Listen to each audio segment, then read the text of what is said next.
من أنا من أنا من أنا لولاكم كيفما حبكم كيفما أهواكم. Assalamualaikum warahmatullahi wabarakatuh. Waalaikumsalam warahmatullahi wabarakatuh. Allahumma salli ala sayyidina Muhammad wa ala ali sayyidina Muhammad. Sallallahu alaihi. Maaf jika kita wanita sedang libur atau menstruasi, apakah boleh memuaskan suami menggunakan mulut? Terima kasih. Bismillah. Di saat kemarin ada yang tanya masalah apa itu? Jadi kalau sudah urusan hal semacam itu, mari kita tingkatkan wibawa majelis supaya tidak di majelis kita bicara sesuatu yang tidak pantas. Kemarin ada yang tanya masalah apa, lupa kemarin. Juga masalah-masalah yang sensitif seperti itu. Dan jangan membiasakan kita di majelis saat membicarakan hal yang demikian itu dengan dibarengi dengan guyonan, merendahkan syariat itu, menjadi sebab barokahnya ilmu dicabut. Baik, kita bicara tentang syariat. Suami istri halal. Anda boleh berbuat apa saja suami istri. Bebas. Anda bersenang-senang dengan kupingnya, dengan rambutnya, dengan apa saja boleh. Halal. Cuman yang diharamkan dalam dua keadaan. Waktu haid memasukkan ke lubang depan. Memasukkan seorang suami alatnya ke lubang depan. Kemudian yang kedua yang diharamkan memasukkan ke lubang belakang. Baik dalam keadaan haid atau tidak haid, hukumnya haram dan dosa besar. Ini usaha haid. Yas'alunaka 'anil mahid. Qul huwa adza fa'tazilun nisa fil mahid. Bertanya tentang haid, bagaimana? Jauhi wanita untrusan itu.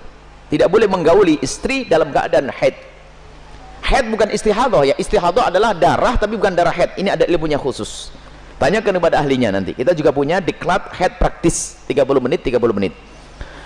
Kemudian selebihnya adalah Anda boleh bersenang-senang, boleh apa saja. Mohon maaf, jadilah wanita cerdas. Ini adalah ilmu yang mungkin jarang dihadirkan. Seorang suami yang soleh mungkin, seorang suami yang soleh, dia mungkin di luar melihat sesuatu yang diharamkan. Cuman dia orang menjaga diri. Astagfirullah, saya ngelihat aurat di luar. Karena dia seorang soleh, dia tidak mau menuruti itu semuanya. Karena itu adalah haram, maka dia tutup mata, pejam mata dan menjauhkan itu semuanya. Tapi dia seorang laki-laki normal, bangkit syahwatnya. Pulang ke rumah, istrinya mens. Istrinya ada halangan, ayo mau diapain? Ayo menjadi istri yang aktif, inovatif. Anda tidak boleh melayani suami Anda dengan sesuatu yang khusus itu.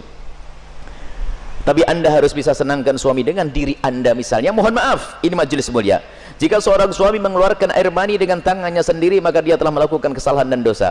Tapi kalau dia mengeluarkan air mani dengan tangannya seorang istri, kecerdasan istri, selesai. Dan itu adalah pahala. Maka jadilah istri cerdas. Jangan istri kalau sudah lagi men, Masya Allah, libur buat kopi, liburnya dengan suami, sampai suami itu Masya Allah, stres. Anda bisa menyenangkan dengan diri Anda. Mohon maaf, mufakhadah di antara dua paha yang penting tidak masuk wilayah itu. Atau apa saja, mohon maaf ini saya sampaikan majelis mulia, sebab banyak wanita gayanya sih modelnya kayak hebat-hebat, tapi Masya Allah bikin stres suami. Hati-hati itu, hei para wanita, sadar.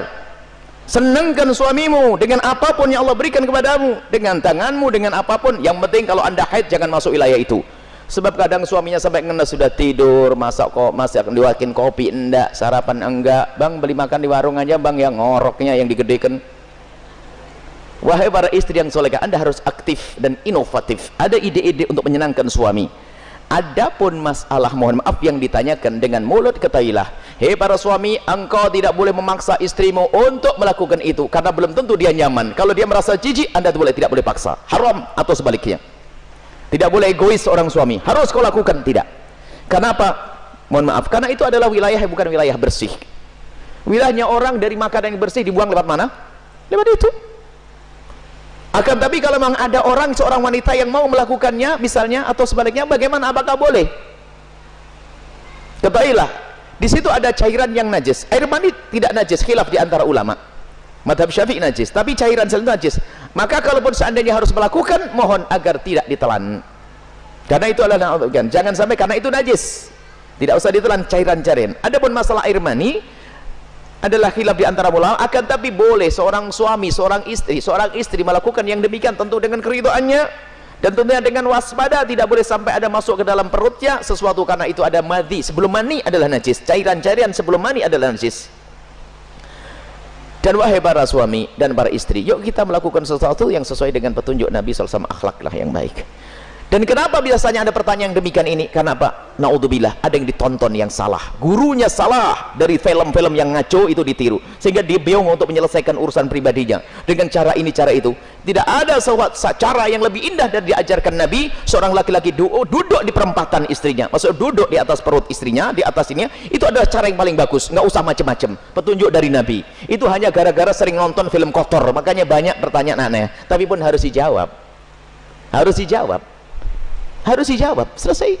Semoga Allah bisa menjadikan anda orang yang bisa menyenangkan. Termasuk wahai para suami, mungkin ada seorang suami yang, mohon maaf, ada bermacam-macam sebab, ada ejakulasi dini dan sebagainya dan sebagainya. Tapi ketahuilah, jangan biarkan istrimu terlantar. Dia bisa senang dengan jemarimu, dengan tanganmu, dengan anda, dengan apapun, dengan cumbuanmu. Jangan sampai menjadi seorang suami egois. Dan Nabi marah. Nabi marah dengan seorang laki-laki yang mendatangi istrinya seperti binatang mendatangi betinanya. Nggak pakai muqaddimah, pakai minyak wangi dulu deh para suami, sikat gigi yang bersih, kemudian cumbu, rayu, seperti halnya engkau ingin melihat dia cantik, dia jaga, ingin melihat engkau paling tidak agak ganteng dikit deh. Kemudian lihat, seperti halnya matanya ingin melihat dirimu indah, telinganya juga ingin mendengar kalimat indah, dan juga hidungnya pun juga ingin mencium bau harum. Cobalah siap. Makanya sebelum pulang kantor itulah mampir pom bensin dulu deh, bersih-bersih pakai minyak wangi. Ini penting. Kemudian jangan sampai, mohon maaf, anda puas, dia tidak puas, anda zalim. Kalaupun anda tidak bisa memuaskan dengan itu, karena mungkin anda punya sesuatu, sakit dan sebagainya, maka ketahuilah, istrimu adalah seorang wanita yang beriman. Dia tidak akan melakukan zina, akan tapi anda harus bisa memuaskan dengan apapun, dengan tangan anda dan seterusnya. Kalau dia mencari kesenangan dengan tangannya sendiri, wanita itu, dia dosa. Tapi kalau dengan tangan sang suami, tidak dosa. Mohon maaf, ini majelis mulia, dan jangan dijadikan bahan guyonan yang demikian ini. Ini adalah ilmu. Kadang-kadang begitu, suami cuek, mendatangi istrinya sudah nggak pakai muqaddimah, langsung selesai. Punya anak 6, nggak pernah seorang istri merasakan senangnya dalam hubungan suami istri. Akhirnya apa? Itulah yang menjadikan istri ogah-ogahan. Mau melayani suami, saya dapat mandi saja, tidak pernah mendapatkan kesenangan. Anda suami zalim. Baik, istri pun juga demikian. Selesai, aktif, inovatif, indah. Karena itu halal. Adapun yang haram tidak dibahas. Keharaman zina, hina, rendah di dunia, rendah di akhirat. Zina rendah di dunia, rendah di akhirat. Semoga Allah menjauhkan kita dari zina, mencukupkan dengan yang halal.